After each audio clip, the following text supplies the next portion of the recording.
Hi to all, मैं आपका आपके YouTube channel maths by Neeraj Kukreja में स्वागत करता हूं। देखो, ये हमारा सेशन था स्टैटिस्टिक्स एंड डाटा इंटरप्रिटेशन, जो मुझे 8 अप्रैल को देना था, बट क्यों लेट हो गया। 8 अप्रैल को मेरे भाई की मैरिज थी, बट मैंने फिर भी आपके लिए वीडियो बनाई। बट कई बार क्या होता है कि हम मेहनत करते हैं, एफर्ट डालते हैं, उसका रिजल्ट नहीं आता बिकॉज कुछ मिस्टेक्स हो जाती हैं। तो मैं आपको पहले तो ये बताना चाह रहा हूं कि उस दिन हुआ क्या। मैंने 8 अप्रैल को मेरे भाई की मैरिज वाला दिन था, बट स्टिल मैंने आपके लिए वीडियो बनाई, ठीक है। बट वो वीडियो आप तक पहुंची नहीं। अब बहुत सारे लोग सोचते हैं कि नीरज सर झूठ बोल रहे होंगे कि वीडियो नहीं बनाई होगी, मैरिज होगी, बिजी होंगे, नहीं बनाई होगी वीडियो। नहीं, मैं अगर आपसे कुछ बोलता हूं ना, तो मैं कोशिश करता हूं कि मैं 99.99% सच बोलूं, क्योंकि nobody is perfect in this world, but I try to be as genuine as possible। देखो, मेरे भाई की शादी थी, मेरे हाथ पे भी लिखा हुआ है दूल्हे का भाई, एक हाथ पे दूल्हे का भाई लिखा हुआ, एक हाथ पे एम लिखा हुआ मेहंदी से, बिकॉज मेरी वाइफ का नाम एम से शुरू होता है और the subject which I love is also starts from M, that is maths, ठीक है। अब बात करते हैं क्या मैंने वो वीडियो बनाई थी या नहीं। ऑल्दो मुझे आपको एक्सप्लेनेशन नहीं देना चाहिए, बट मैं फिर भी दे रहा हूं। देखो, मैं आपको उसका प्रूफ दिखाता हूं।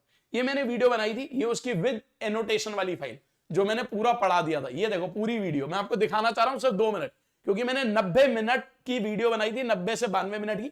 मैं पूरी वीडियो आपको दिखाना चाह रहा हूं। ये देखो, ये सारा स्टैट्स में पढ़ा चुका था, पूरा स्टैट्स। ये 58 क्वेश्चन है जो मैं ऑलरेडी वहां पढ़ा चुका था, ठीक है। सारे के सारे क्वेश्चन में वहां पढ़ा चुका था। मैं आपको सिर्फ दिखा रहा हूं, आप देखो वीडियो देखने से आपको पता चलेगा ये 58 क्वेश्चन में पूरे पढ़ा चुका था। कई बार ऐसा होता है हम इतनी मेहनत करते हैं बट उसका रिजल्ट नहीं मिल पाता। मैंने पूरी वीडियो बनाई बट वीडियो आप तक नहीं पहुंच पाई, ठीक है। मुझे उस बात का बहुत दुख है, ठीक है, बट उसको कंपेंसेट करने के लिए मैं आपके लिए आज वीडियो दोबारा बना रहा हूं। तो ये वीडियो आपको मिल रही होगी 10th अप्रैल को, ठीक है, 10th अप्रैल को। बट डोंट वरी, 10th अप्रैल को आपको ये वीडियो मिल जाएगी और 11th अप्रैल को आपको लॉग वाली वीडियो मिल जाएगी, जैसा आपसे प्रॉमिस करा गया था, ठीक है।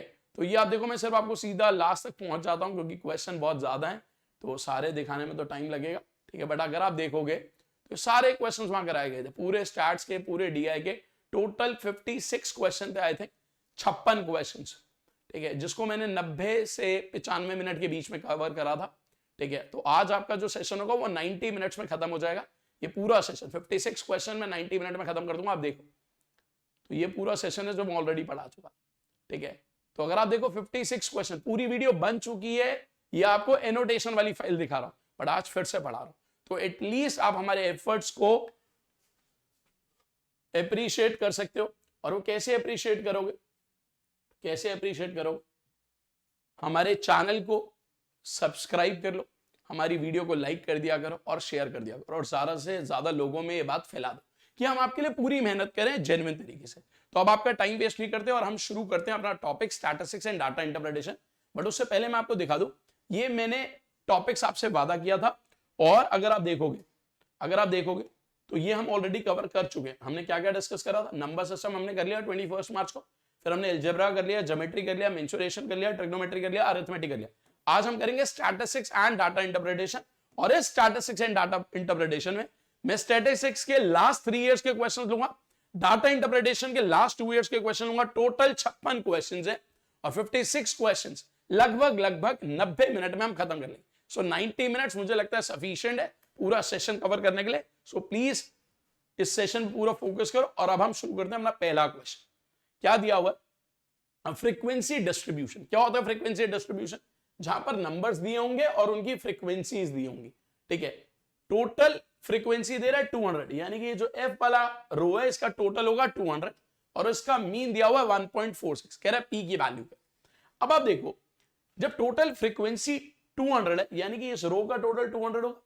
सो 46 plus P plus Q plus 25 plus 10 plus P plus 5 is equal to what? 200। तो अगर मैं इसे ऐड करूं, 46 plus P plus Q plus 25 plus 10 plus 5 is equal to 200। So यहां से आपके पास p प्लस क्यू की वैल्यू आ जाएगी। तो क्या आएगी p प्लस क्यू की वैल्यू? 46 प्लस 25 71 81 86, ये 86 उधर जाएगा 114। सो p प्लस क्यू की वैल्यू आ गई 114। ये हमारी फर्स्ट इक्वेशन। दूसरा हमें दिया हुआ इसका मीन कैसे निकलता है? xi को fi से मल्टीप्लाई करते हैं। 0 into 46 0, 1 into p is p, 2 into q is 2q, 3 into 25 is 75, 4 into 10 is 40, 5 into 5 is 25, divide by total frequency 200 और उसका मीन कितना है 1.46। सो जब आप क्रॉस मल्टीप्लाई करोगे ये क्या बनेगा P plus 2Q is equal, ये 140, ये उधर जाएगा 292, 292 में से 140 गया सो 152, सो ये बनी दूसरी इक्वेशन। ये फर्स्ट इक्वेशन, ये सेकंड इक्वेशन। सेकंड में से फर्स्ट को सबट्रैक्ट करा तो वहां से Q की वैल्यू आ गई 38, Q की वैल्यू फर्स्ट इक्वेशन में पुट कर दी तो वहां से P आ जाएगा दैट इज 76। हमसे P की वैल्यू पूछी गई थी तो answer for this question is 76। तो पहले क्वेश्चन का जो आंसर आ गया दैट इज 76। P की वैल्यू पूछी थी तो आंसर है 76। यहां तक किसी को कोई डाउट? यहां तक किसी को कोई डाउट? चलो आगे बढ़ते। अब अगला पार्ट पूछा गया what is the value of Q। Q हम पिछले पार्ट में ही सॉल्व कर चुके थे, तो Q की value 38, so answer for this is 38। Is it clear to all? चलो आगे बढ़ते। See the next question, what is the median of the distribution. कभी भी आपको किसी डाटा का मीडियन निकालना तो सबसे पहला स्टेप्स नंबर्स को अरेंज करो या तो असेंडिंग ऑर्डर में या डिसेंडिंग ऑर्डर में। अब यहां पर 200 टर्म्स है, जब 200 टर्म्स होती हैं तो मीडियन क्या होता है, जो बीच वाली दो टर्म्स है, बीच वाली दो टर्म्स है उनका एवरेज, यानी कि मीन ऑफ, क्योंकि 200 टर्म्स है, मीन ऑफ 200 के बीच वाली term 100 term and 10 first term. अब देखो ये 46 है, ये 76 था, तो अगर ये 46 है तो 100 टर्म यही होगी जो 1 वाली है, क्योंकि 46 से लेकर मतलब 47 ऑनवर्ड्स 76 टर्म्स, सो 100 टर्म भी 1 रही होगी और 101 टर्म भी 1 रही होगी। तो जब दोनों का मीन लोगे so 1 + 1 divide by 2, so answer is 1। तो इसका जो मीडियन है that is also 1, answer is 1। चल आगे बढ़ते हैं। See the next question, the sum of deviations of a set of n values measured from 50 is -8 and the sum of deviations of the values measured from 46 is 70. What is the mean of the values? क्या कह रहा है, जब एक data set का सारी deviations का सम 50 से लिया गया तो वो -10 आया, और जब 46 से लिया गया तो 70 आया। So what is the mean of the values. अब इसको बहुत सारे बच्चे करते कैसे, वो ऐसे करते हैं कि लेट n ऑब्जर्वेशन, तो 50 ऑब्जर्वेशंस थी तो उनका टोटल 50 है, अगर मीन 50 से देख रहे हैं 50 है, बट वो माइनस है तो सम जो आएगा सारी ऑब्जर्वेशन का 50 एन माइनस है। जब आप 46 से देख रहे हो तो टोटल 46 एन, बट सारी डेविएशंस का सम 70, तो टोटल या तो ये बोल लो या ये बोल लो, दोनों बराबर, तो वहां से आप एन की वैल्यू निकालोगे जो कि 20 है। अब अगर आपको मीन निकालना तो मीन कैसे निकालेंगे, एन की वैल्यू चाहे यहां पुट कर दो चाहे यहां पुट कर दो। मैंने एन की वैल्यू यहां पुट कर तो ये आएगा 990, और कितने नंबर है, कितने नंबर है, क्योंकि एन 20, सो 20 से डिवाइड कर, सो 49.5। कई स्टूडेंट इसको ऐसे करते हैं, मैं आपको बताता हूं मैं इसको कैसे अप्रोच करता हूं। देखो जब आपने 50 से डेविएशंस का सम लिया तो वो आया था -10, जब आपने 46 से लिया था तो आया था +70, यानी कि 46 से जब लिया +70 और जब 50 से लिया -10, तो ये जो रेशो है 7:1, यानी कि अगर ये 7 यूनिट है तो ये 1 यूनिट है, यानी कि उस 8 यूनिट की वैल्यू 4 है, क्योंकि यहाँ गैप 4 का, तो 8 यूनिट की वैल्यू 4, अगर 8 यूनिट की वैल्यू 4 सो 1 यूनिट की वैल्यू 0.5, तो 50 में से 0.5 कर दो, कम कर दो, तो ये कितना होगा 49.5। So this is called a smart approach, ठीक है। तो इस तरीके से आप क्वेश्चन को कर सकते थे। चलो आगे बढ़ते हैं। See the next question, consider the following table in respect of students of 4 schools who appeared in a test. If the average marks of all the 4 schools is 58, चारों स्कूल्स का एवरेज 58 है, तो कितने स्टूडेंट्स अपीयर हुए school 4 से, ठीक है, चारों स्कूल्स का एवरेज 58, तो स्कूल 4 से कितने स्टूडेंट अपीयर। अब देखो यहाँ 60 स्टूडेंट्स है एवरेज 60, 50 स्टूडेंट्स है एवरेज 80, 50 स्टूडेंट्स है एवरेज 40, एक स्टूडेंट्स है एवरेज 50। अब हमें एवरेज दी हुई है कितनी 58, तो 58 से कितना ज्यादा, मैं लिख रहा हूं +2, ये 58 से कितना ज्यादा 22, ये 58 से कितना कम है -80, ये 58 से कितना कम है -8। तो ये ध्यान रखना जितना ज्यादा होगा उतना ही कम होगा विद रिस्पेक्ट टू एवरेज। अब यहाँ 2 ज्यादा है, कितने स्टूडेंट्स का 60, तो 60 × 2, या 22 ज्यादा कितने स्टूडेंट का 50, सो 50 × 22, ये तो ज्यादा वाला था, अब कम वाला देख, या 18 कम है कितने स्टूडेंट का 50, सो 18 × 50, या 8 कम है कितने स्टूडेंट का x, सो 8x। अब इसको सॉल्व कर, 60 × 2 120, ये 1100, ये 900 या 8x। तो यहां से आप x की बात करोगे तो दैट इज 320 डिवाइडेड बाय 8, तो x इज 40। तो कितने स्टूडेंट्स हैं? 40। Answer is B option. समझ आया सबको? See the next question. The data of different natural numbers is given in ascending order. Ascending order का मतलब क्या है कि smallest to largest और different natural numbers है, तो सारे अलग अलग। How many possible values are there for the median? Median की कितनी values possible? अब median होता है बीच वाली टर्म। पहले देखते हैं, क्योंकि हमें ये बात पता है कि ये सारे अलग अलग नेचुरल नंबर है, तो 2x प्लस 3 14 से तो बड़ा हो, यानी कि 2x प्लस 3 14 से बड़ा, तो यहाँ x की वैल्यू 5.5 से बड़ी होगी। साथ ही साथ ये 2x प्लस 5 है, ये 22 असेंडिंग ऑर्डर में, तो 22 बड़ा होगा 2x प्लस 5 से, यानी कि 2x प्लस 5 छोटा है इस 22 से, तो x की वैल्यू 8.5 से कम। x की वैल्यू 5.5 से बड़ी है, 8.5 से कम है, तो x की वैल्यूज क्या क्या, x की वैल्यूज क्या क्या हो सकती है ये देखना है। अब एक बात ध्यान रखना, यहां पर बहुत इंपॉर्टेंट चीज है, वो क्या है, क्योंकि 2x प्लस 3 नेचुरल नंबर होना, तो 3 तो नेचुरल नंबर, यानी कि 2x को नेचुरल नंबर होना, तो या तो x पूरा कंप्लीट नंबर होना चाहिए, कोई कंप्लीट नंबर होना चाहिए नेचुरल नंबर, या फिर x डेसिमल में हो बट एंड में 0.5 आना चाहिए, क्योंकि तभी वो 2 से मल्टीप्लाई होके नेचुरल नंबर देगा। सो यहां भी 2x आ रहा है, यहां भी 2x, यानी कि x की वैल्यू 0.5 में हो सकती है या कंप्लीट नंबर हो सकती है।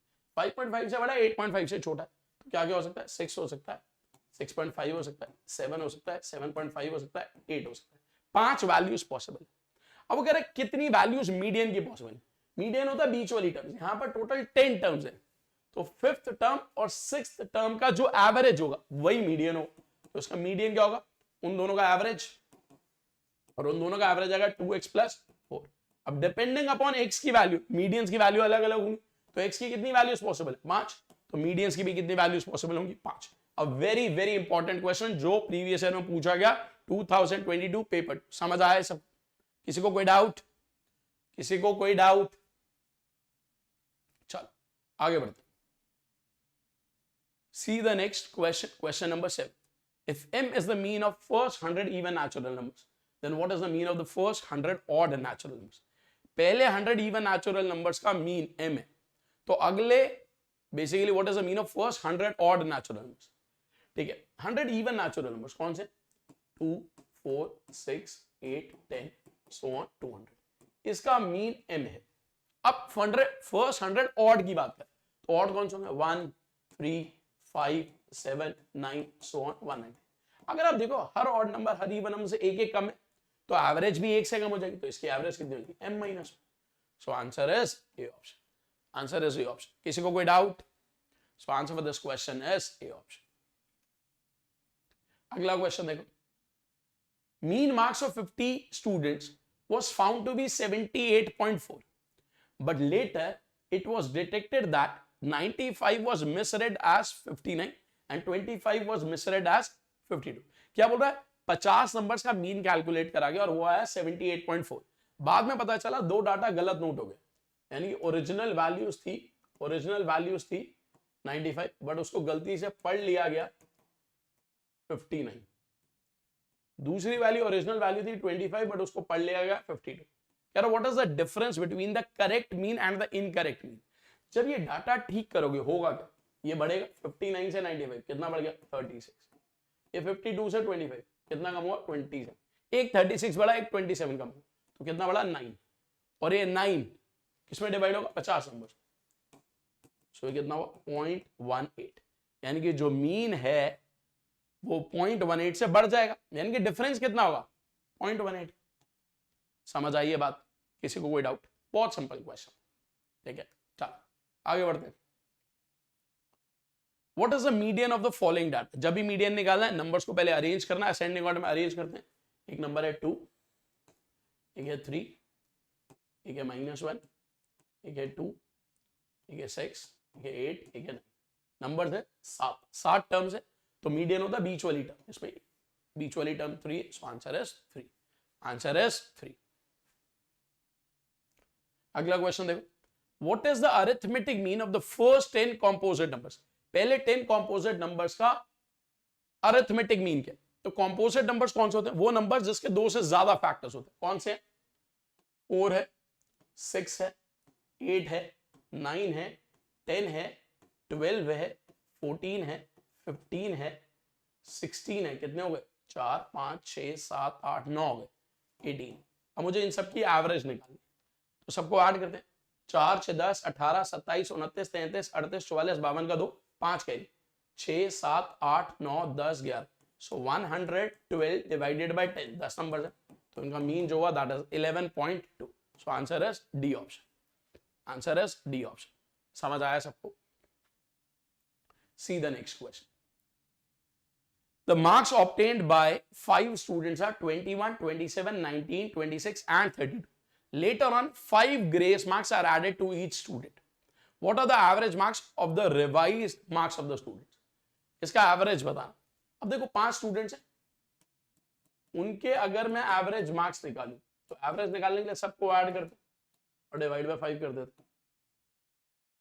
सो 21 प्लस 27 48, 67, 93, 125। सो 125 डिवाइड बाय 5 25 होता है।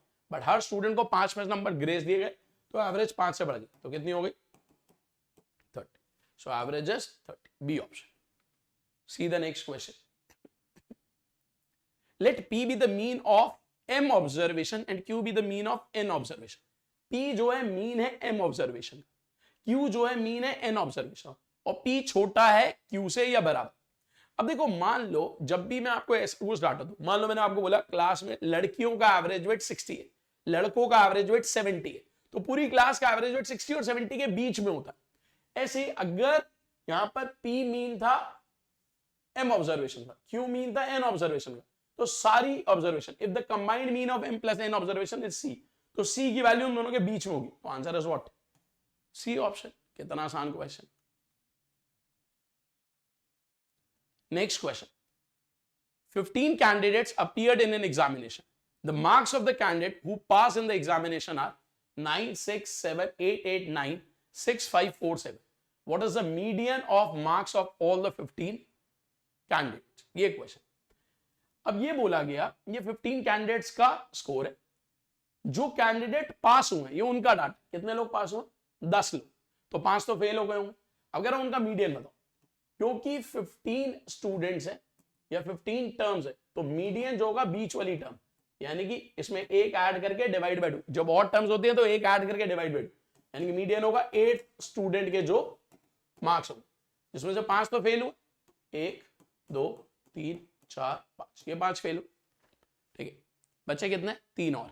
अब सबसे कम मार्क्स जो बचे उनमें से 4, then 5, then 6 and then 6, so 8th term, that is what? 6.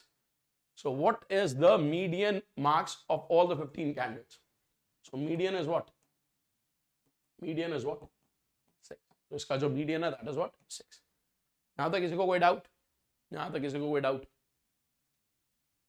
चलो आगे बढ़ते हैं। So इसका जो median है that is A option 6. If the yield of barley from 7 plots of size 1 square yard each were found to be this, what is the median? Again numbers को arrange करना ascending order। एक है 180, तो लिख लेते हैं यहाँ पर 180, एक है 191, एक है 175, एक है 111, एक है 154, एक है 141, एक है 176। एक बार इसको ऐसे लिख लेता हूँ, 175 था, 176 था। कितनी टर्म्स है? 1, 2, 3, 4, 5, 6, 7, बीच वाला number 4। So median is what? 175। Is that clear to all? चलो अगला क्वेश्चन देखते हैं। Which one of the following measure of central tendency will be used to determine the average size of the shoe sold in the shop? एक दुकान में जो जूता बिक रहा है वो किस साइज का बिकना चाहिए, ये कौन सा मेजर ऑफ सेंट्रल टेंडेंसी बताएगा? मान लो मेरी एक शॉप है शूज की, मैं जूते बेचता हूं सपोज, तो कौन सा साइज रखना चाहिए दुकान पे, ये कौन बताएगा? अरिथमेटिक मीन गलत है। मान लो मेरी दुकान पे 2 जूते बचे बिके 7 साइज के और एक बिका 10 साइज का, तो मैं अगर इसका एवरेज निकालू 8, अगर मैं 8 साइज का रखता तो वो तो बिकता ही ना, तो मीन तो गलत है। ज्योमेट्रिक मीन का तो वैसे ही कोई रिलेशन है, मीडियन होता है बीच वाला नंबर, वो भी कोई खास फायदा नहीं हो। सबसे ज्यादा आपको हेल्प करता है मोड। मोड आपको ये बताता है किस चीज की सबसे ज्यादा फ्रीक्वेंसी। मान लो मेरी दुकान में 7 नंबर के 10 जूते बिक रहे हैं, 10 नंबर का एक ही बिक रहा है, 8 नंबर के 2 बिक रहे हैं, 6 नंबर का एक बिक रहा है, सबसे ज्यादा 7 नंबर के बिक रहे हैं, तो मैं सबसे ज्यादा 7 नंबर का जूता रखूंगा। सो मोड आपको बताता है कि कौन से साइज का जूता रखना चाहिए। समझ आई बात? सो answer is mode.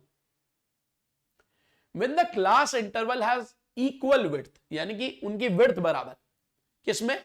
Histogram.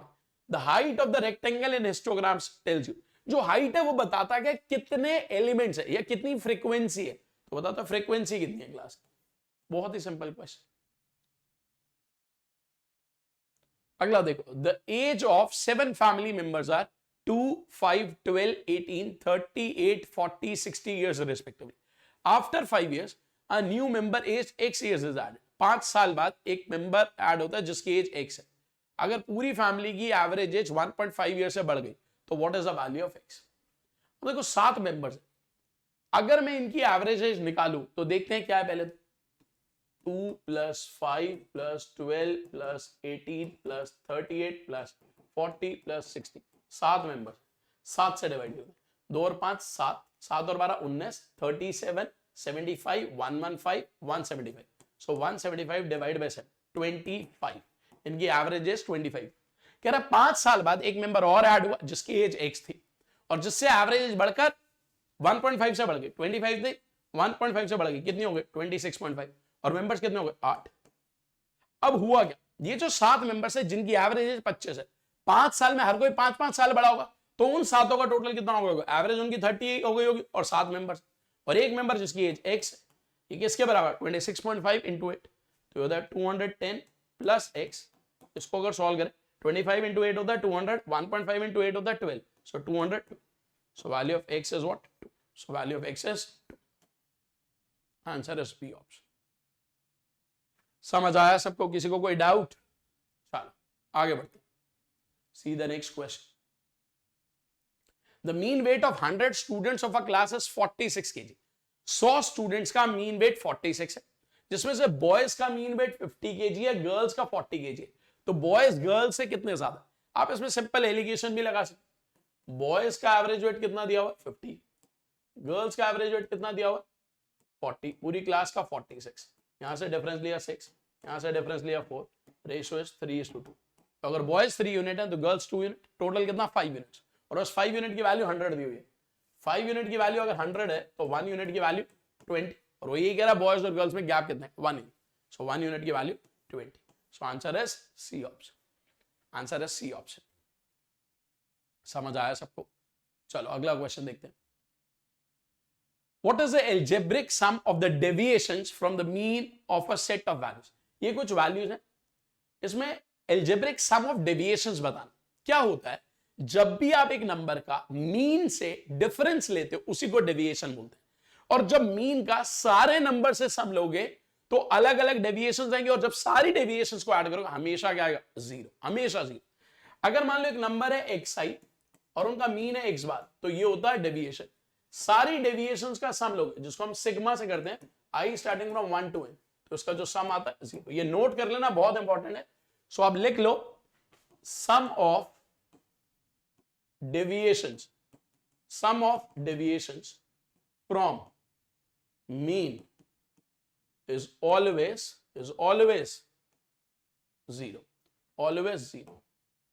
Deviation से जब भी आप सम लोगे तो हमेशा क्या आएगा? 0, आंसर है 0। समझ आई ये बात? किसी को कोई डाउट? चलो अगला क्वेश्चन देखो। The mean of the observation x, x plus 2, x plus 4, x plus 6 and x plus 8 is it? देखो जब नंबर्स में गैप सेम होता है, यहां पर गैप 2 का, यहां भी गैप 2 का, यहां भी गैप 2 का, यहां भी गैप 2 का, तो एवरेज होता है ना बीच वाला नंबर होता है, यानी कि मीन होगा ये, यानी कि x plus 4 किसके बराबर? m के बराबर। अब कह रहा what is the mean of the first 3 observation. अब पहली 3 ऑब्जर्वेशन देखो, x, x plus 2, x plus 4, तो इसका मीन क्या होगा? x plus 2, और x plus 2 को हम लिख सकते हैं x plus 4 minus 2, और x plus 4 की वैल्यू है, तो पहली 3 ऑब्जर्वेशन का जो मीन होगा that is m minus 2, answer है सी ऑप्शन। समझ आइए बात? किसी को कोई डाउट? चलो आगे क्वेश्चन देखते हैं। What is the median of the numbers 2, 4, 6, 8, 10, 100 तक? इनका मीडियन बताना। मीडियन कौन सा नंबर होता है? बीच वाला नंबर। बट एक बात ध्यान रखना, जब नंबर्स अरिथमेटिक प्रोग्रेशन में यानी कि उनमें गैप सेम है तो मीडियन और मीन बराबर होता है। तो लिख लेना, if numbers are in arithmetic progression, if numbers are in arithmetic progression. क्या होता है अरिथमेटिक प्रोग्रेशन? जब नंबर्स में गैप सेम होता है। If numbers are in arithmetic progression, median is equal to mean, median is equal to mean is equal to first term plus last term divided by 2. So 2 plus 100 divided by 2, that is what? 51.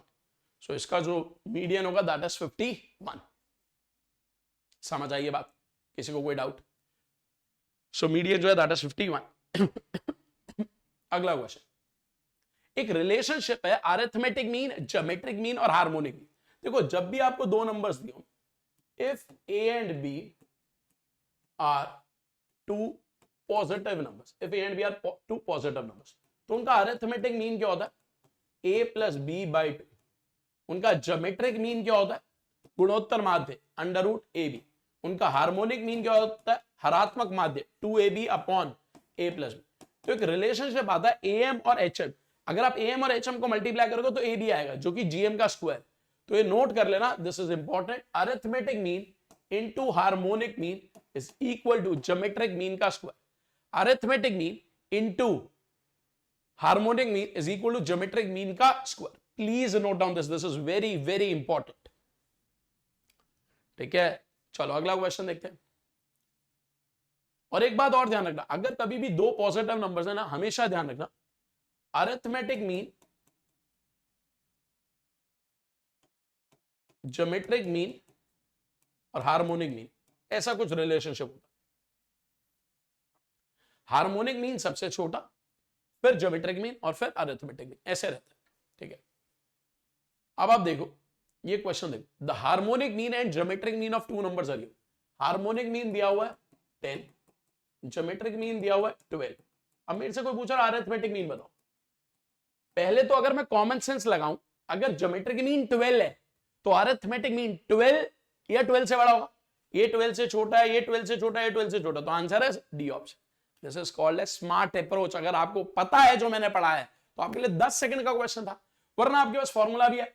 Arithmetic mean into harmonic mean is equal to geometric mean का square. 12 का square क्या होता है? 144। 144 divided by 10, so that is 14.4। So arithmetic mean जो आ गया that is 14.4। यहां तक कोई डाउट? चल आगे बढ़ते हैं। What is the median of the data? इस डाटा का मीडियन क्या है? इस डाटा का मीडियन क्या है? मीडियन क्या होता है? बीच वाली टर्म। नंबर्स को अरेंज करते हैं पहले। 3 है, 5 है, 9 है, 4 है, 6 है, 11 है और 18 है। कितनी टर्म्स है? 7 टर्म्स। तो बीच वाली term 4 term, that is what? 6। So answer is A option. Answer is A option. See the next question. Read the following frequency distribution for the two series. ये दो सीरीज का फ्रीक्वेंसी डिस्ट्रीब्यूशन दिया हुआ है और फिर क्वेश्चन बताना है। पहले ये समझो, ये है class interval 10 to 20, 20 to 30, 30 to 40, 40 to 50, 50 to 60। तो जब हम इसकी वैल्यूज लेते हैं, जैसे आप एक साइन लेते थे तो बीच वाला नंबर लेंगे 15, 25, 35, 45, 55। ये पहली वाली सीरीज की फ्रीक्वेंसी 20, 15, 10, XY। टोटल फ्रीक्वेंसी दी हुई है 100। Series 2 4, 8, 4, 2XY, total 100। तो यहां से अगर मेरे को X और Y की वैल्यूज निकालनी है तो मैं इसको अगर ऐड करता हूं तो 100 आएगा। 20 plus 15, 35 plus 10, 45, 45 plus X plus Y is equal to 100। तो वहां से हमारे पास एक इक्वेशन आ गई, X plus Y is equal to 55। ऐसे इसको ऐड करोगे, 4 और 8 12 और 4 16, 16 प्लस 2X प्लस Y वो भी 100। तो यहां से 2X प्लस Y की value 84। This is equation 1, this is equation 2, this is equation 2। वो इक्वेशन 1 आ गया, वो इक्वेशन 2 आ गया। दो इक्वेशन, दो वेरिएबल्स। तो सेकंड में से फर्स्ट को माइनस करा, वहां से आपके पास x की वैल्यू आ जाएगी 29। ये पुट कर दो यहाँ पर, तो वहां से y की वैल्यू आ जाएगी 26। x की वैल्यू आ गई, y की वैल्यू आ गई। आपके पास x की वैल्यू आ गई, आपके पास y की वैल्यू आ गई। जब आपके पास x की भी वैल्यू आ गई, आपके पास y की भी वैल्यू आ गई। ठीक है, अब अगर आपसे कुछ पूछा जा रहा है तो देखते हैं कैसे सॉल्व करेंगे। What is the mean of the distribution? अब मीन बताना। ये उसके वैल्यूज है, तो अगर मैं बात करूं एक्स आई, जो बीच वाली वैल्यूज है, यहाँ 15, यहाँ 25, यहाँ 35, यहाँ 45 और यहाँ 55, ठीक है। और पहली सीरीज की बात हो रही, यहाँ फ्रीक्वेंसी एफ आई 20, 15, 10, एक्स और वाई की वैल्यूज क्या थी, एक्स की वैल्यू 29, वाई की 26, तो 29, 26। अब मुझे इसका मीन निकाल। अब देखो यहाँ 15, 25, 35, 45, 55, मैंने 35 मान लिया एक सेकंड के लिए मीन, एज्यूम्ड मीन मैंने 35 मान लिया। अब ये 35 से कितना कम है, -20, -20 20 नंबर्स का, -20 20 नंबर्स का, तो -20 इंटू 20 -400, या -10 जो माना उससे कंपेयर करें, -10 इंटू 50 -150, या तो 0 इंटू 10 0, या 10 एक्स्ट्रा 29 नंबर्स का 290, या 20 एक्स्ट्रा 26 नंबर 520, जब सबको ऐड करोगे तो याद है 260।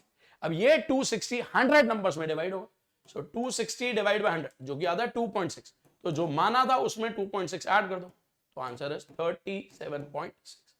आंसर है C option. Answer for this question is C option. समझ आया सबको, किसी को कोई डाउट? सो आंसर है सी ऑप्शन, ठीक है। चलो आगे बढ़ते हैं। अब एक फॉर्मूला होता है मोड का, मोड का एक फॉर्मूला होता है, जब भी फ्रीक्वेंसी डिस्ट्रीब्यूशन दिया होता है, ये कुछ फॉर्मूला होता है। एल होता है lower limit of modal class. Model class क्या होता है, जिसकी फ्रीक्वेंसी सबसे ज्यादा होती है वो मॉडल क्लास।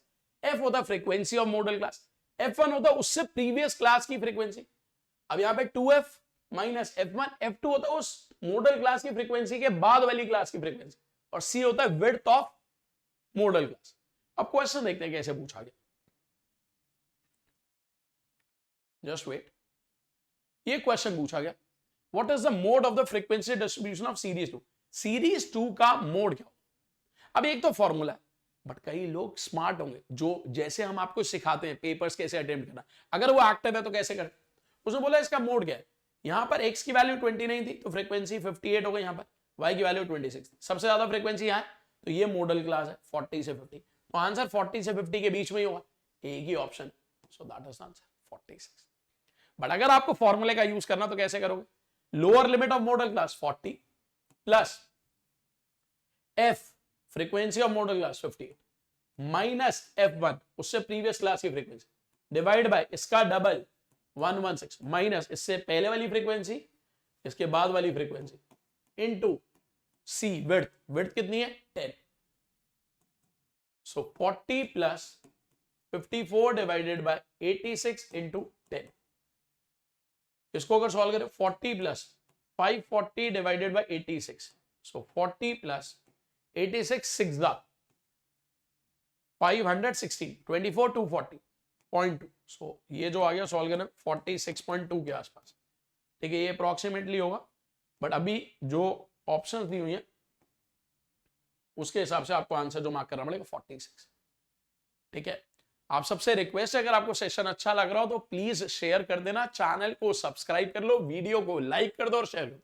पूरे यूट्यूब पे मैं गारंटी देता हूं, मैं आपको 56 क्वेश्चन करा रहा हूं, कोई भी मेरे से जल्दी 56 क्वेश्चन करा रहा हो तो आप मुझे बोलना कि सर इन्होंने आपसे पहले कराए, कोई नहीं कराएगा, ठीक है। बातें होंगी अपने कोर्स को बेचने के, प्रमोशंस होंगे, हम कुछ प्रमोशन नहीं करें, सिर्फ पढ़ा रहे। Maybe I am also doing promotion in between, but वो पूरी वीडियो में कभी भी 5% से ज्यादा नहीं हो। अगर मैं आपको 90 मिनट पढ़ा रहा हूं तो मैं 4.5 मिनट से ज्यादा का प्रमोशन कभी नहीं करूंगा, गारंटी देता हूं, ठीक है। चलो, और लोगों की वीडियो देखना, 90 मिनट में कई ऐसे भी हैं जो 30 मिनट प्रमोशन करते, और कई तो 30 मिनट पढ़ाते हैं 60 मिनट प्रमोशन करते हैं, ठीक है। रील्स शॉर्ट्स इन्हीं पे काम करते हैं, ठीक है, पढ़ाते कम है। मैं आपको बताऊं इस वक्त 2 तरह के टीचर्स हैं यूट्यूब पर, एक जो टीचर्स हैं, एजुकेटर हैं, जो पढ़ाते, ठीक है, मैं अभी एक वीडियो भी लाऊंगा जिन पर बात करूंगा जो लोग पढ़ाते हैं, ठीक है, और कुछ हैं यूट्यूबर्स जो रील्स बनाते हैं, शॉर्ट्स बनाते हैं, ठीक है। कुछ है जो पढ़ाते हैं, बीच बीच में मोटिवेशन की बात करते हैं, कुछ जिंदगी भर मोटिवेशन की बात करते हैं और बीच बीच में पढ़ाते हैं, ठीक है। उनकी जिंदगी मोटिवेशन से चल रही है, ठीक है, क्योंकि उन्हें पता है गांव का बच्चा आता है बेचारा, ज्यादा जानता नहीं, उससे पैसा खींच लो, उसको बेवकूफ बना दो। जो टीचर्स पढ़ा रहे हैं उन पे ध्यान दो, अच्छे और बुरे को समझना सीखो। अगर वो नहीं सीखा तो पेपर सीख भी लोगे तो क्या फायदा, इंसानों को तो सीख लो, ठीक है। बहुत सारे लोग वीडियो बनाते वक्त तो बहुत पोलाइट बात करते हैं, बच्चों, प्यारे बच्चों, मैंने करोड़ों रुपए का दान कर दिया, मैंने इतना दान कर दिया, यार चोरी करने के बाद दान करना कोई सोल्यूशन ढूंढना है? ये तो ये वाली बात हो कि हमने चोरी कर ली फिर हम भगवान को सेट करें यार चलो दान कर रहे हैं भगवान हमारे बुरे कर्म हटा देना, ये कोई बात हुई? You are doing something wrong and then you are saying कि मैंने इतना डोनेट कर दिया। क्यों? क्योंकि वो आपको बात से भटकाना चाह रहे हैं। ठीक है, ऐसे लोगों से बचो। Please be aware of all these teachers. ठीक है, मैं नाम नहीं लूंगा, नाम लूंगा तो हमारा तो बहुत छोटा चैनल है, स्ट्राइक डलवा देंगे। ठीक है, बट मैं आपको अवेयर करता रहूंगा बहुत ऐसे लोगों के बारे में। ठीक है, सो बस पढ़ते रहो, मेहनत करते रहो, आइडेंटिफाई करो कौन अच्छा है कौन खराब, खुद समझदार हो तुम। ठीक है, if the mean of the following data is 25.2, what is the value of p? Mean 25.2 है तो p की वैल्यू क्या होगी? अब देखो 0 और 10 इसके बीच का नंबर 5, फ्रीक्वेंसी 8, तो ये xi ये fi, यहां पर 15, यहां पर 12, यहां पर 25, यहां पर 10, यहां पर 35, यहां पर p, यहां पर 45, यहां पर 9। अब इसका मीन है 25.2, तो मीन कैसे निकालते हैं? xi into fi, f5 into 8 40, 15 into 12 180, 25 into 10 250, 35 into b 35p, 45 into 9 45 into 10 होता है 450, 450 में से 45 माइनस कर 405, और मीन है 25.2। कितने नंबर है? सबको ऐड करना पड़ेगा, 8 12 20 30 39 प्लस p 39 प्लस p। अब 180 और 40 220, 220 और 250 470, 470 और 405 875 plus 35p is equal 25 into 39 होता तो 975 होता, 0.2 इंटू 39 7.8 प्लस 25.2p, ये इधर जाएगा तो 9.8p और ये इधर आएगा तो 107.8। यहां से p की वैल्यू निकालो जो कि आ जाएगी 11। So value of p is what? 11। थोड़ा कैलकुलेटिव था but answer of this question is 11। समझ आई बात? और जो लोग स्पीड की बात करते हैं उन्हें हमारी वीडियोस दिखाओ और उन्हें बोलो 1.5 घंटे में 56 क्वेश्चंस करा रहे, 1.5 घंटा बोल रहा हूं, देखोगे तो 75 मिनट में हो जाएंगे 56 क्वेश्चंस, बीच में थोड़ी बहुत बात करता हूं। ठीक है, सो अब उन्हें बोलो इतने क्वेश्चंस तुम करा के दिखाओ ना, मैं गारंटी देता हूं वो 56 क्वेश्चन कराने में 2.5 घंटे ले लेंगे इस तरह के। ठीक है, so please focus on actual concepts. ठीक है, चलो आगे बढ़ते हैं। 27 consider the following frequency distribution. ये कुछ दिया हुआ कह रहा है इसका मीडियन बताओ। पहले नंबर्स को अरेंज करना असेंडिंग ऑर्डर में। देखो यहां पर 4 भी है, 5 भी है, 6 भी है, 7 भी है, 8 भी है, 9 भी है, 10 भी है। तो पहले तो अरेंज करते हैं 4 5 6 7 8 9 10। अब उनकी फ्रीक्वेंसी, 4 वाले की फ्रीक्वेंसी 6, 5 वाले की फ्रीक्वेंसी 4, 6 वाले की फ्रीक्वेंसी 5, 7 वाले की फ्रीक्वेंसी 4, 8 वाले की फ्रीक्वेंसी 6, 9 वाले की फ्रीक्वेंसी 9 और 10 वाले की फ्रीक्वेंसी 8। सारी फ्रीक्वेंसीज को अगर ऐड करूं 6 10 15 19 25 34 42। अब 42 टर्म्स है तो मीडियन क्या होगा? 42 का आधा 21st टर्म और उसकी अगली टर्म 22nd टर्म, इसका मीन, इसका जो मीन होगा वही मीडियन होगा। अब 21st यहां 6 टर्म्स, 6 और 4 10 हो गई, 10 और 5 15 हो गए, 15 और 4 19 हो गए। अब 21वीं भी टर्म यही है और 22वीं टर्म भी है तो उसका average 8 + 8/2, so that is what 8। So answer is 8। So median जो है दैट इज 8। यहां तक किसी को कोई डाउट? यहां तक किसी को कोई डाउट? So answer is 8। आगे बढ़ते हैं। नेक्स्ट एक टर्म है पिक्टोग्राम, बहुत ही इंपॉर्टेंट टर्म जिसका नाम है पिक्टोग्राम। क्या होता है पिक्टोग्राम या पिक्टोग्राफ? पिक्टोग्राम या पिक्टोग्राफ एक ऐसी इमेज होती है जिससे आपको कुछ डाटा मिलेगा। ठीक है, बेसिकली हर इमेज पिक्टोग्राफ में या पिक्टोग्राम में आपको कुछ नंबर ऑफ थिंग्स के बारे में बताएगा। कैसे? मैं आपको एग्जांपल देता हूं। मान लो मैंने आपको ये एक फिगर दिखाई, अब यहां मंडे के आगे 6 एप्पल्स बने हुए, ट्यूसडे के आगे 4 एप्पल, वेडनेसडे के आगे 7 एप्पल्स, थर्सडे के आगे 5, फ्राइडे के आगे 8, पर नीचे लिखा है 1 एप्पल का मतलब है 2 एप्पल बिके, यानी कि हर एप्पल आपको शो कर रहा है कि उसमें 2 एप्पल बिके। तो जहां पर 4 दिखा रहा ना वो 4 नहीं बिके, यहां 8 एप्पल्स बिके। समझ आई ये बात?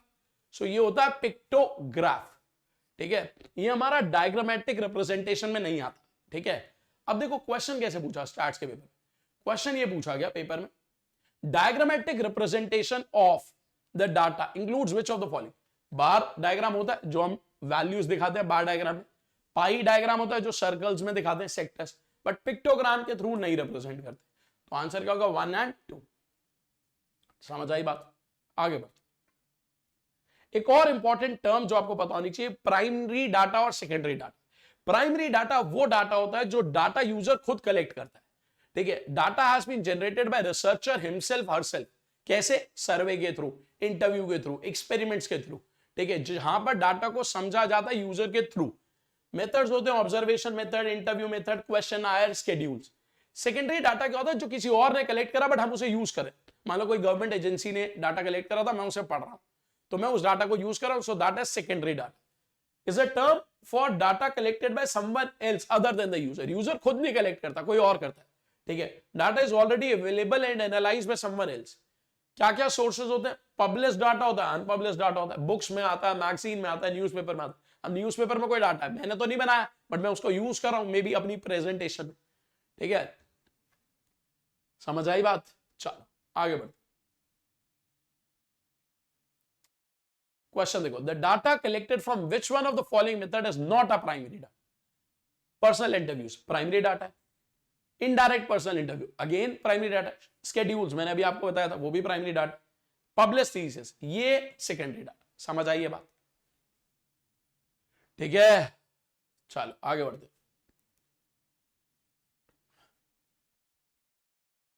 अगला क्वेश्चन देखो, if the mean of the m observation out of n observation is n, m observation का मीन n है and that of the remaining observation is n। Total observation कितनी है? n। सो टोटल ऑब्जर्वेशंस जो है उसमें से m observations, number of observation, जो m observation है, m ऑब्जर्वेशन है, उनका मीन n है, और जो बच गई टोटल कितनी है? n। टोटल है n, तो बच कितनी गई? n माइनस n, उसका मीन m है, तो कह रहा है सारी ऑब्जर्वेशन का मीन है। So m into N plus n minus m into n divided by total observation कितनी? n। अब अगर इसे सॉल्व करें तो आएगा mn 2mn minus m square divided by, तो ये बनेगा 2m minus m square by n। So answer is A option, समझ आया सबको? किसी को कोई डाउट? चलो आगे बढ़ते हैं। सो स्टार्ट हमने खत्म कर लिया, लास्ट 3 इयर्स के सारे स्टार्ट्स के क्वेश्चन करा दिए। अब हम करेंगे डाटा इंटरप्रिटेशन। सो अब जो हमारा अगला पार्ट है दैट इज डाटा इंटरप्रिटेशन। सो अगले 35 मिनट में हम पूरा डाटा इंटरप्रिटेशन खत्म करेंगे। शुरू करते हैं। Consider the following data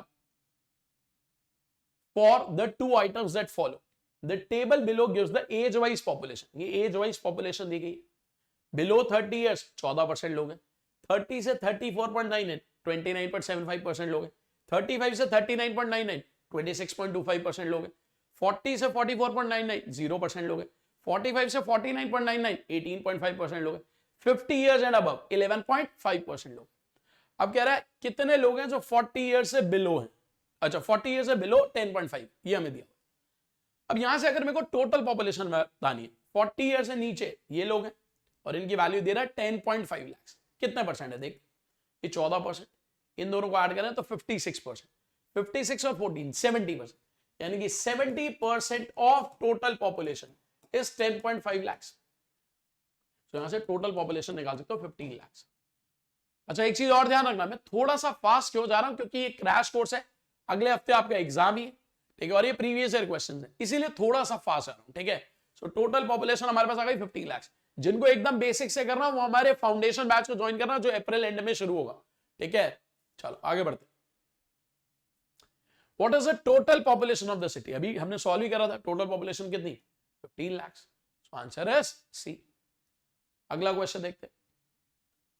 If the ratio of taxpayers to other persons in the same age group below 30 years, below 30 years में कह रहा है जो टैक्स पेयर्स, जो टैक्स पे करते हैं और जो टैक्स नहीं पे करते, जो टैक्स पे करते हैं और जो टैक्स नहीं पे करते, उनकी रेशियो कितनी है? 1:2।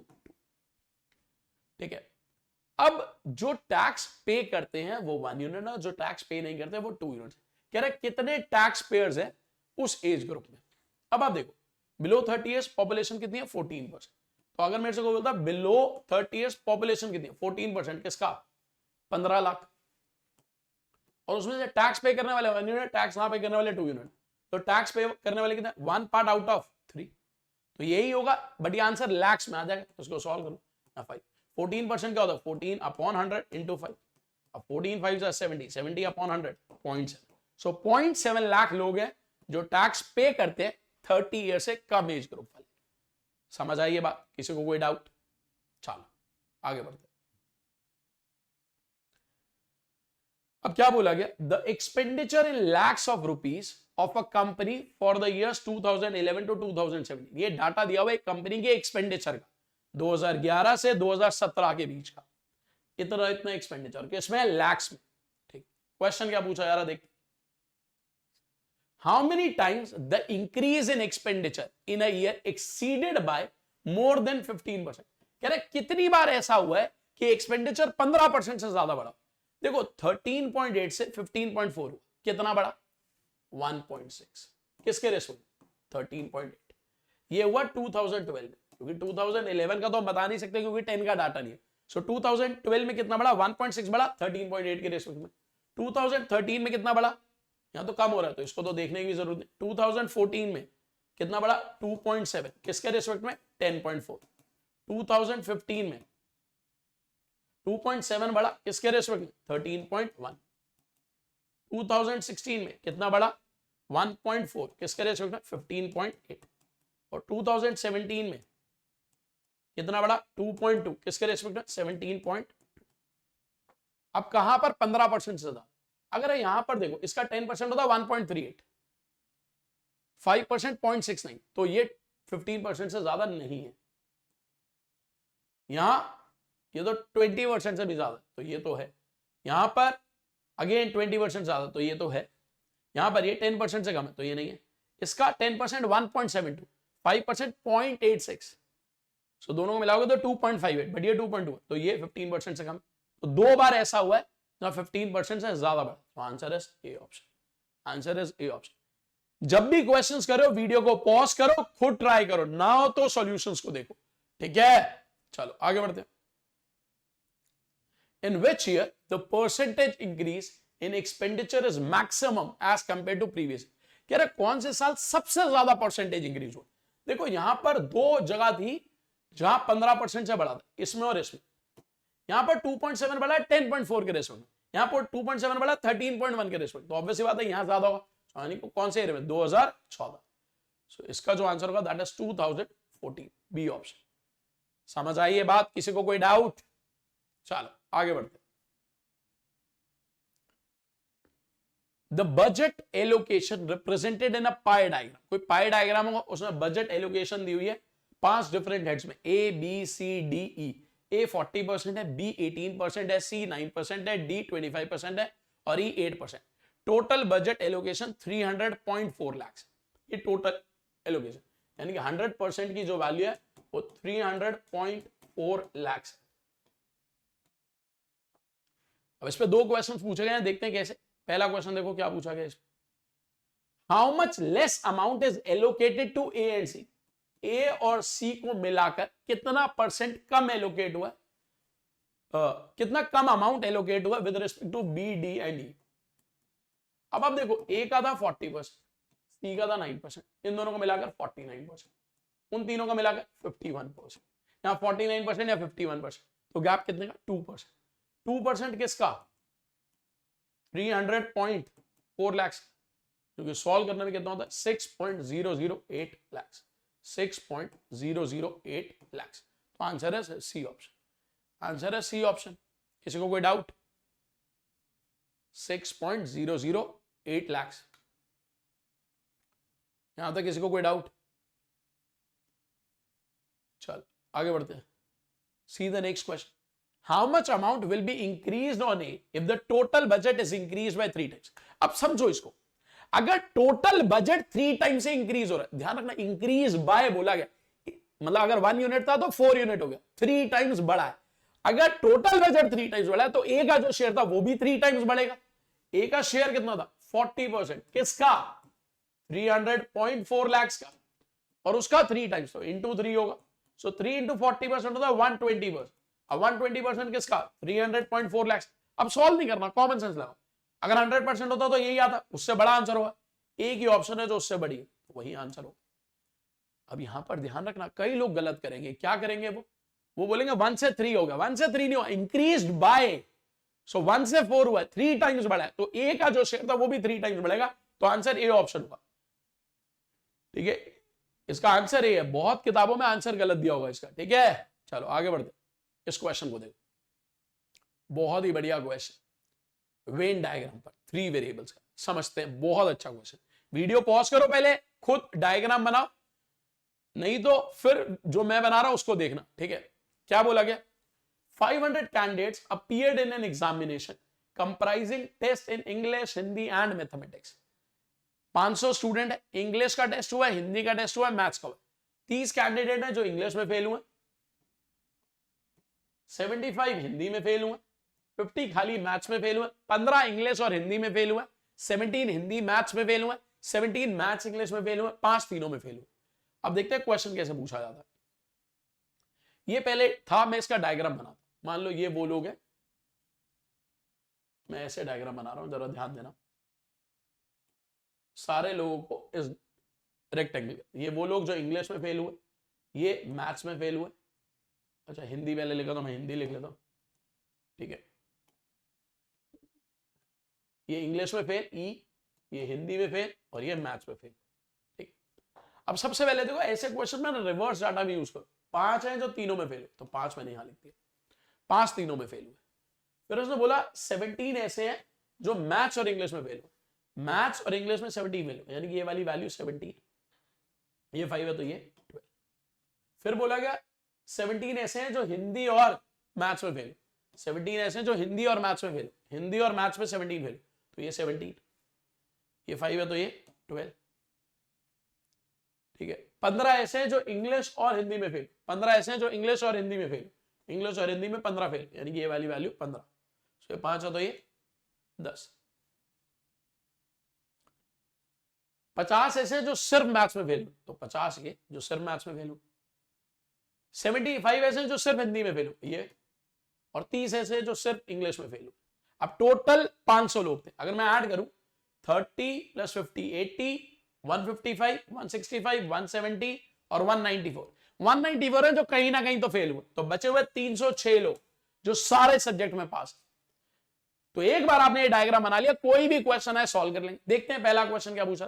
What is the percentage of candidate who failed in at least 2 subject? वो लोग जो कम से कम 2 सब्जेक्ट में फेल। कौन से हैं जो कम से कम 2 सब्जेक्ट में फेल? ये 10, ये 12, ये 12 और 5। कितना हो गया? 10, 12, 12, 5। ऐड करोगे 39। सो 39 ऐसे हैं जो कम से कम 2 सब्जेक्ट में फेल हो आउट ऑफ 500। सो 39 में 5, 7.8%। Answer is D option. Answer is D option. समझ आई बात? चलो आगे बढ़ते। See the next question. What is the percentage of candidates who failed in only 1 subject? कितने परसेंट कैंडिडेट हैं जो सिर्फ एक सब्जेक्ट में फेल हुए? कौन से हैं जो सिर्फ एक सब्जेक्ट में फेल हुए? डायग्राम देखो, ये था डायग्राम। 30, 75 और 50 ऐड करो, 30, 50, 80, 155। सो अगर मैं यहां बात करूं 155 है जो एक सब्जेक्ट में fail out of 500। So that is 31%। Answer is B option. So इस क्वेश्चन का जो आंसर है दैट इज बी ऑप्शन। अगला क्वेश्चन देखो। What is the percentage of candidate who failed in at least 1 subject? समझो यहां पर फेल्ड इन एटलीस्ट 1 सब्जेक्ट, यानी कि कहीं ना कहीं फेल हुआ, कहीं ना कहीं फेल हुआ। तो जो सर्कल के अंदर है वो आंसर होगा हमारा। देखते हैं, जब सर्कल के अंदर के सारे ऐड करे थे कितना आया था? 194। सो 194 स्टूडेंट्स हैं जो कहीं ना कहीं फेल हुए। सो 194 out of 500 into 100. If you solve this, this is 38.8%. Answer is C option. अगला क्वेश्चन देखो। How many candidates passed in 2 or more subject? Passed in 2 or more subject. जो 2 सब्जेक्ट में पास होगा, जो 2 सब्जेक्ट में पास होगा, यानी कि failed in 1 subject, failed in 1 subject, जो 2 सब्जेक्ट में पास होगा वो फेल होगा 1 सब्जेक्ट में, या फिर 2 से ज्यादा में पास हुआ है। अब 2 से ज्यादा में पास हुआ है यानी कि फेल्ड इन जीरो सब्जेक्ट। अब फेल्ड इन जीरो सब्जेक्ट यानी कि जो सर्कल के बाहर है, फेल्ड इन जीरो सब्जेक्ट वो कौन सा है? 306। और एक सब्जेक्ट में फेल, वो ये थे, कितने थे? 155। सो एक सब्जेक्ट में फेल होने वाले 155 और जो किसी में फेल नहीं वो 306, टोटल ऐड करा 461। सो आंसर इज ए ऑप्शन। बहुत ही अच्छा क्वेश्चन था वेन डायग्राम पर 3 वेरिएबल्स पर, ठीक है।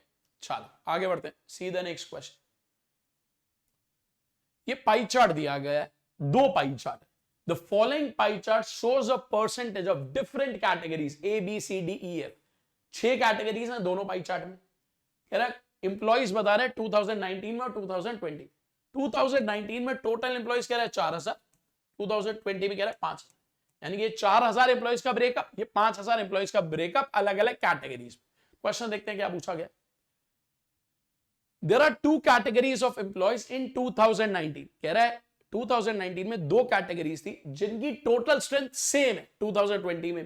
तो कौन सी है वो 2 कैटेगरीज? देखो बी एंड सी। यहां पर B 6%, C 10%, 16%।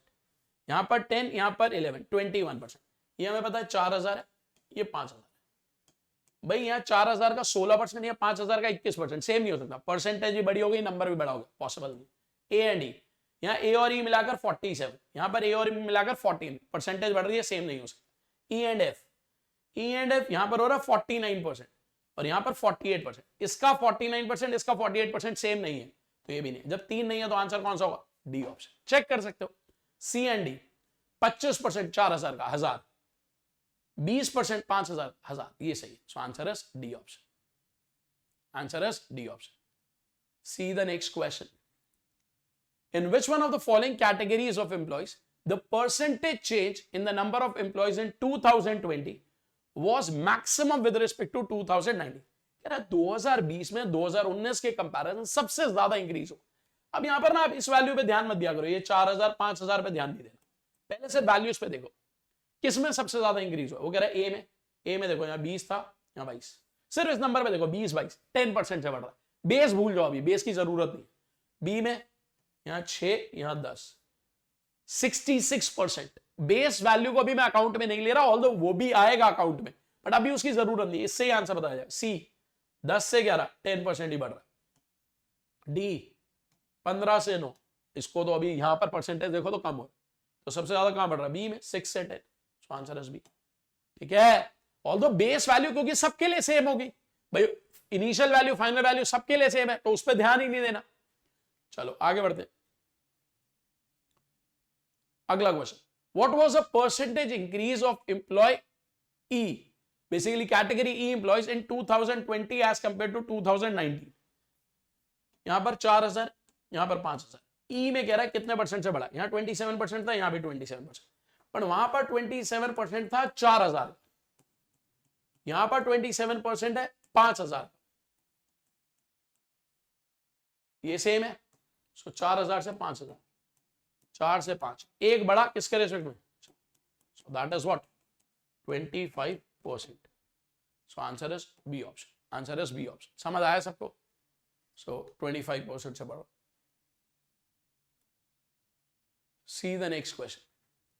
There are 2 categories of employees whose total strength increases by same percentage in 2020. कह रहा सेम परसेंटेज से बढ़ा। What are the 2 categories? अब अगेन बेस वैल्यू को भूल जाओ, सिर्फ उस पर ध्यान देना। ई एंड एफ, ई 27 से 27, एफ 22 से 21, सेम नहीं है।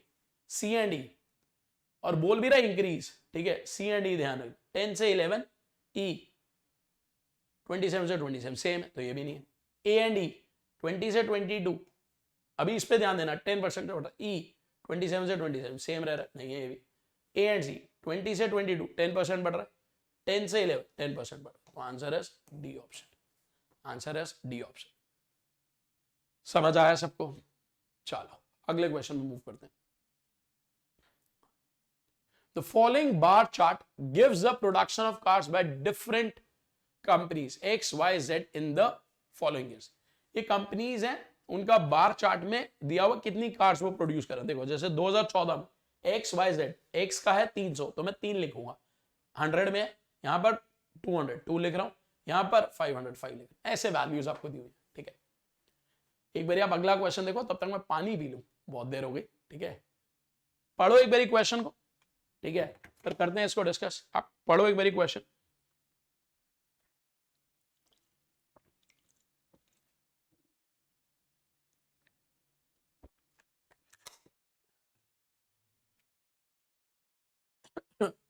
The percentage increase in the total production of cars from 2014 to 2018। कह रहा है टोटल कार्स की प्रोडक्शन कितने परसेंट से बढ़ी। यहाँ पर 300, यहाँ पर 200 और यहाँ पर 500, ये हो गया 10। 2018 यहाँ है 7, यहाँ है 5 और यहाँ पर 8। ठीक है, सो 10 से 20, 10 से 20 कितना बढ़ा, 10, किसके रेस्पेक्ट में 10। So that is 100% increase, 100% increase. B option, B option. Is it clear? Any doubt? किसी को कोई डाउट? चलो आगे बढ़ते। Consider the production of each company separately. हर कंपनी का प्रोडक्शन अलग अलग देखो। In how many instances was the percentage increase in the production of cars over the previous year is greater than 20%। कह रहा है कितनी बार ऐसा हुआ है कि पिछले ईयर के कंपैरिजन में 20% से ज्यादा प्रोडक्शन बढ़ा। तो देखो पहले मैं एक्स का लिखता हूं, पहले मैं एक्स का डाटा लिखता हूं, जरा एक्स के डाटा पे ध्यान देना। पहले कितना था 3, फिर 4, फिर 5, फिर ये 6 और फिर 7। सो एक्स की वैल्यूज है 3, 4, 5, 6, 7। वाई की वैल्यूज देखते हैं। पहले है 2, फिर है 3, फिर है 4, फिर है 5 और फिर 5। सो 2, 3, 4, 5, 5 100 में। ठीक है, z की देखते हैं। z की पहले वैल्यू है 5, फिर 5, फिर 6, फिर 7 और फिर 8। 5, 5, 6, 7, 8। कितनी बार 20% से ज्यादा हो। 3 से 4, 1 बढ़ रहा है 3 के रेस्पेक्ट में 33.33%, एक बार तो हो गया। 4 से 5, 1 बढ़ रहा है 4 के रेस्पेक्ट में 25%। 5 से 6 20% होता है, हमें 20 से ज्यादा चाहिए। 6 से 7, 1 बढ़ रहा है 6 के रेस्पेक्ट में 16 2 by 3%। सो 2 बार हुआ है x में, y में। 2 से 3, 1 बढ़ा है 2 के रेस्पेक्ट में 50%। 3 से 4, 1 बढ़ रहा है 3 के रेस्पेक्ट में 33 1 by 3%। 4 से 5, 1 बढ़ रहा है 4 के रेस्पेक्ट में 25%। यहाँ पर तो सेम है, यहाँ सेम है, यहाँ बड़ा है बट 20% है, यहाँ 20 नहीं है, यहाँ 20 नहीं है। तो x में 2 बार हुआ और y में 3 बार हुआ। टोटल कितनी बार? 5 बार। So answer is A option. So answer for this is A option. समझ आया सब? चलो अगला क्वेश्चन देखते हैं। In which year was a percentage increase in production of cars minimum as compared to previous? Previous year के comparison किस year में सबसे कम परसेंटेज इंक्रीज हुआ? ठीक है, अब देखो यहां पर टोटल कितना है? 3, 2, 5 और 5 10। इस ईयर में 10। यहां पर कितना है? 4, 3, 7 और 5 12। यहां पर कितना है? 5, 4, 9 और 6 15। ये 100 में डाट। यहाँ 6, 5, 11 और 7 18। यहाँ 7, 5, 12 और 8 20। 10 से 12 भाई 2015 में 10 से 12, 2015 में 10 से 12 हुआ, 2 बढ़ रहा है 10 के रेस्पेक्ट 20%। 2016 12 से 15, 3 बढ़ा है 12 के रेस्पेक्ट 25%। 15 से 18, 3 बढ़ा है 15 के रेस्पेक्ट, दैट इज 20%। 17 से 18, 2 बढ़ रहा है 18 के रेस्पेक्ट में, 2 बढ़ रहा है 18 के रेस्पेक्ट में, 1/9 11.11%। सो किस ईयर में मिनिमम इंक्रीज हुआ परसेंटेज? किस ईयर में मिनिमम हुआ? 2018। So answer is D option, answer is D option. Minimum increase 18 से 20 11.11%। अगला क्वेश्चन देखते हैं। अगला question, in one of the years percentage increase in the production of cars minimum as compare to the previous year. अभी हमने देखा ना minimum कहां पे था? 2018 में, वो भी कितना? 11.11%। अब यहां पर वो वैल्यू ही पूछ रहा है, कितना? 11.11%। ए ऑप्शन, ये उसी पे बेस्ड था क्वेश्चन। अगला क्वेश्चन देखो, बट अगले क्वेश्चन से पहले एक रिक्वेस्ट है, जिन्होंने अभी तक चैनल को सब्सक्राइब नहीं करा कर दो, वीडियो को लाइक कर दो और शेयर कर दो। बहुत मेहनत करता हूं आपके लिए और अभी आगे बहुत सेशंस लाने वाले। अगले 40 दिन थोड़ा सा ऑक्यूपाइड हूं किसी और जगह पर, इसीलिए ऑलमोस्ट पूरे महीने में 50 वीडियोस बना पाऊंगा आपके लिए फ्री। बट नेक्स्ट मंथ, क्योंकि अभी 40 दिन बिजी हूं, तो 20 दिन इस महीने के, 20 दिन अगले महीने के, तो आखिरी के जो 10 दिन बचेंगे उसमें कम से कम 25 वीडियोस, तो अगले महीने की, इस महीने की हमारी वीडियोस जो होंगी वो लगभग 40 से 50 होंगी। अगले महीने की जो वीडियोस होंगी वो लगभग 50 से 60 होंगी। और जून के महीने में वीडियोस 60 से 80 होंगी, वो भी फ्री। ठीक है, फ्री। ठीक है, इतने लोग पेड नहीं पढ़ा रहे, हम आपको फ्री पढ़ा रहे हैं। ठीक है, सो प्लीज चैनल को लाइक कर दो। ठीक है, और दूसरों में शेयर भी कर दो। सीडीएस और एसएससी की कोई भी तैयारी कर रहा हो मैथ्स की, तो अपने फ्रेंड को शेयर कर दो। उसे अच्छा लगेगा तो ज्वाइन करेगा, किसी को जबरदस्ती तो करा नहीं सकते, खुद वो डिसाइड कर लेगा कौन अच्छा है कौन खराब है। ठीक है ना, चलो अब इसे देखो। Collect all the sequence of 5 consecutive integers such that their product is equal to one of these integers. कह रहा 5 लगातार इंटीजर्स, मान लो पहला a है, फिर अगला b है, अगला c है, अगला d है, अगला e है। वो कह रहा पांचों का product a into B into C into D into E is equal to one of the integers, let a के बराबर। तो अब अगर मैं इसको इधर लेके जाऊंगा तो a b c d e minus a is equal to 0। So a common लूंगा तो b c d e minus 1 is equal to 0। अब या तो a 0 होगा या फिर b c d e 1 होगा। अब 4 लगातार इंटीजर्स का प्रोडक्ट 1 नहीं आ सकता, तो ये नहीं, यानी कि उनमें से कोई एक इंटीजर पक्का 0 होगा। पांचों में से कोई भी एक 0 होगा, कंफर्म है। अब जब पांचों में से कोई एक 0 होगा तो एक बार a 0 हो सकता है, एक बार b 0 हो सकता है, एक बार c 0 हो सकता है, एक बार d 0 हो सकता है, एक बार e 0 हो सकता है। तो let x be the collection of all possible such sequence. तो देखो मैं यहां पर आपको बताता हूं क्या क्या पॉसिबल हो सकता है। भाई जब a 0 होगा, a b c d e, जब a 0 होगा तो b 1 2 3 4, जब b 0 होगा तो ये 1 2 3, तो ये होगा -1। और जब c 0 होगा ये 1 2, ये होगा -1, ये होगा -2। जब ये 0 होगा ये 1, ये -1, ये -2, ये -3। और जब ये 0 होगा ये -4 -3 -2 -1, ऐसे ही तो होगा। अब वो कह रहा है कि x उन सारी पॉसिबल कलेक्शन है सारी सीक्वेंस। p सबसे छोटा इंटीजर है, q सबसे बड़ा। अगर आप इसको देखो, p सबसे छोटा जो हो सकता है -1, तो p की वैल्यू -1। q सबसे बड़ा जो कि क्या है 4, ये पॉसिबल है। अब देखते हैं क्वेश्चन क्या पहला है, कितनी सीक्वेंस पॉसिबल, कितनी सीक्वेंस पॉसिबल 5, क्योंकि एक बार a0, एक बार b0, एक बार c0, एक बार d0, एक बार e0, 5 सीक्वेंस पॉसिबल। अगला क्वेश्चन देखते हैं क्या पूछा। कह रहा what is the arithmetic mean of p and q। p और q की वैल्यूज निकाली थी, -4 + 4 divide by 2, so answer is what 0। ये ऑप्शन समझ आया सबको, किसी को कोई डाउट? चलो अगले क्वेश्चन में मूव करते हैं। Consider the following data with regard to production of cars. ये प्रोडक्शन ऑफ कार्स दी हुई लैक्स में। ठीक है, कह रहा है in which of the countries the production of cars increase by more than or equal to 5% in 2016 with respect to 2015। 2016 में 2015 के कंपैरिजन में 5% या उससे ज्यादा बढ़ा। देखो 35 का पहले 5% देखते हैं, 10% है 3.5, 5% होगा 1.75, ये तो 5% से ज्यादा बढ़ रहा है। 45 का 5%, 10% होगा 4.5, उसका आधा 2.25, 2 से बढ़ रहा है, तो ये गलत। 88 का 5%, 10% 8.8, 5% 4.4, 4.4 से ज्यादा बढ़ रहा है। 75 से 79 कितना बढ़ रहा है 4, 75 का 5%, 75 का आधा मतलब 10% होता है 7.5, 5% 3.75, ये 4 बढ़ रहा है। 58 से 60.9, 58 का 10% 5.8, 5% 2.9, 5% बढ़, तो कितने बार ऐसा हो रहा है 4 बार। किस किस में A C D E, so answer is C option, answer is C option. समझ आया सबको? See the next question. The following table shows the marks of 90 students in a test of 80 marks. 80 marks का test है और 90 student का data दिया हुआ है। टेस्ट 80 मार्क्स है, स्टूडेंट 90। कह रहा है the percentage of students who have obtained less than or equal to 50%। 50% का मतलब क्या? 50% of 80 marks.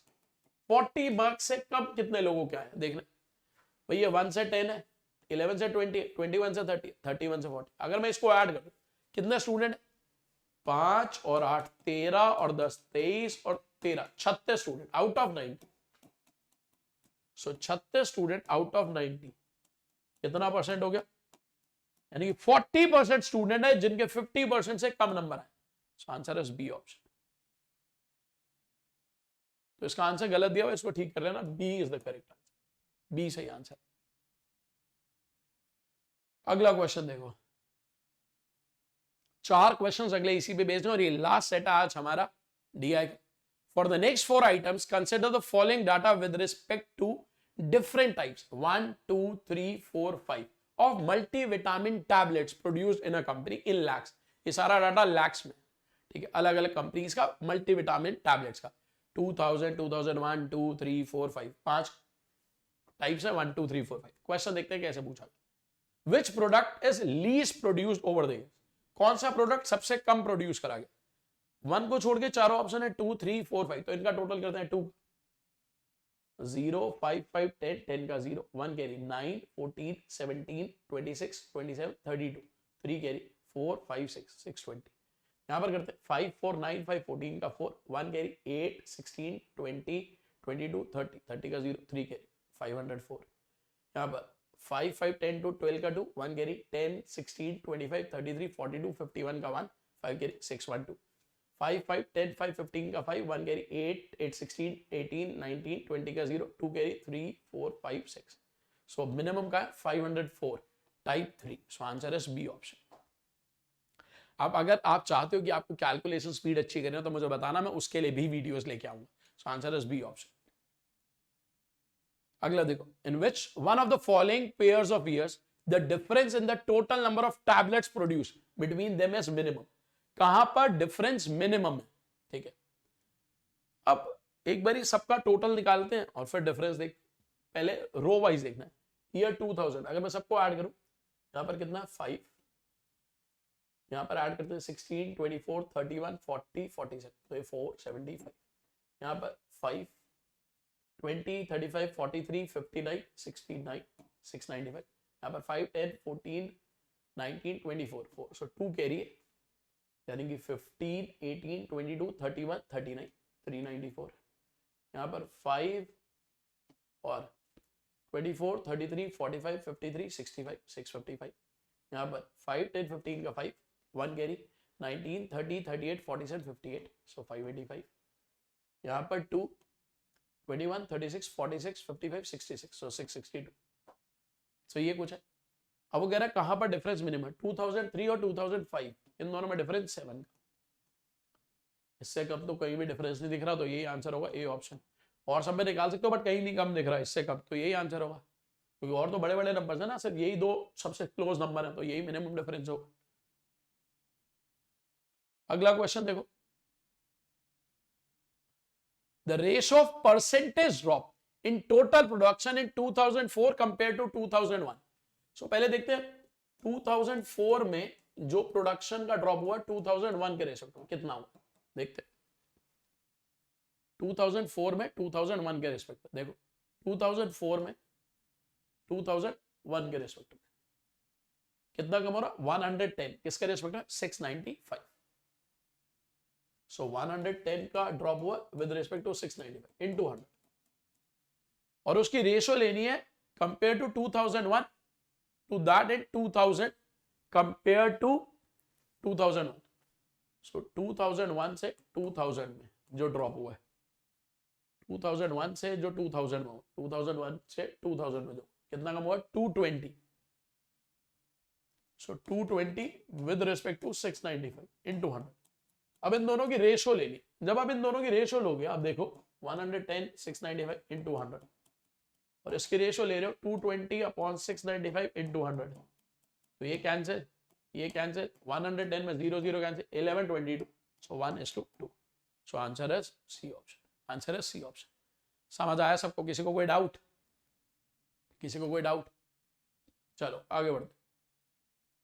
See this question, in which year the production of type 1 is more than the sum of production of type 3 and 4। Type 1 का production type 3 और 4 के production से ज्यादा है। सो 1 का प्रोडक्शन है 160, 3 और 4 का मिला के 160, ज्यादा नहीं है। यहाँ 200 इन दोनों का टोटल ज्यादा, यहाँ 135 इन दोनों का टोटल 139 ज्यादा, यहाँ 240 इन दोनों का 200, तो यही है 2003। आंसर है सी ऑप्शन। ठीक है, तो यही पूरा पार्ट था स्टैटिस्टिक्स और डाटा इंटरप्रिटेशन। मेरी आप सबसे रिक्वेस्ट है चैनल को सब्सक्राइब कर लेना जिन्होंने अभी तक नहीं करा है। हमारे ऑलमोस्ट 1600 सब्सक्राइबर्स हो चुके हैं, ठीक है, वरना इस वीडियो के बाद पक्का हो जाएंगे। बट आई वांट कि आप मुझे मोटिवेट करते रहो by sharing the sessions. Like कर दो, शेयर कर दो, चैनल को सब्सक्राइब कर दो। ठीक है, मैं बहुत एफर्ट्स डाल रहा हूं, आप देख सकते हो कितनी प्रोडक्टिव हमारी वीडियो थी इतने कम टाइम में। विद इन 75 मिनट्स मैंने 56 क्वालिटी क्वेश्चंस कराए और बीच में कुछ बातें भी करी। ठीक है, सो अभी आज के लिए सिर्फ इतना। कल आपको मिलेगी लोगारिथम की क्लास भी। ठीक है, आज है 10 अप्रैल, आपको मिल रहा है स्टार्ट्स। कल है 11 अप्रैल, आपको मिलेगा लोगारिथम, और फिर 13 को हम सारे फॉर्मूलों के रिवीजन करेंगे। सो आज के लिए सिर्फ इतना। This is all from my side, thanks to all, जय हिंद।